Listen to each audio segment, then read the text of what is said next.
Let's see what we have here today. In that case, energy producers would want permits for land where the energy is. Turns out they don't want dry wells, they want wells that flow. But they're not getting them. Thanks to the Green New Deal lobby that completely controls this administration, they can't get those permits. And that's what's happening here.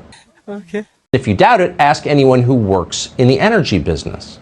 Jen Psaki just lied to you.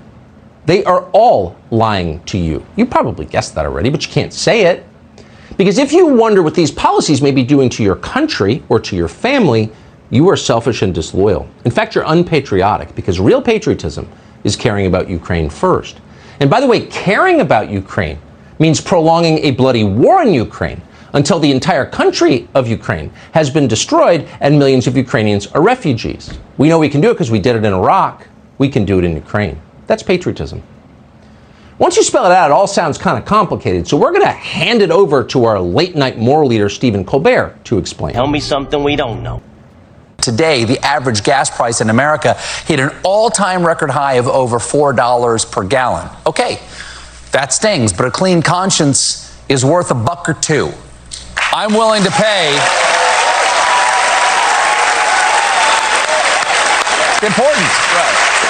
It's important. I'm willing to pay $4 a gallon. Hell, I'll pay $15 a gallon because I drive a Tesla. Well, it turns out a guy who makes $16 million a year is willing to pay a little more for gas if that's the right thing to do. He's willing to make that sacrifice because that's the kind of caring, decent man Stephen Colbert is. Now, what's true is you just heard that he doesn't actually use gasoline. He drives a $150,000 electric car. But he will do it anyway. He's the kind of man who will take you out to dinner and let you pay. Hush up, boy. And at the end, he'll let you leave a big tip because he cares about the server. Sometimes, as Stephen Colbert reminds us, life is about making tough moral choices. And that's especially true now.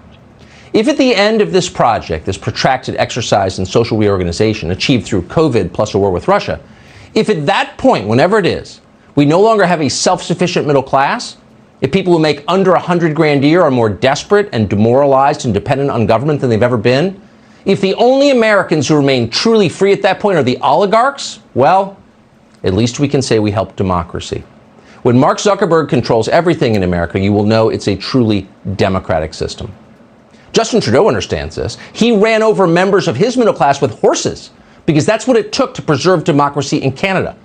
And then he went farther. He seized truckers' bank accounts. And then he shut down a coffee shop that served people who didn't vote for him.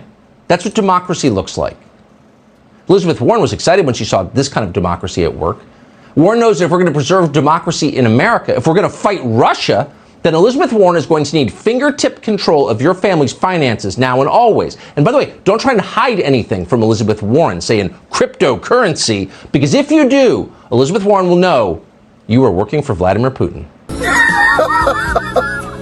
Those are great names.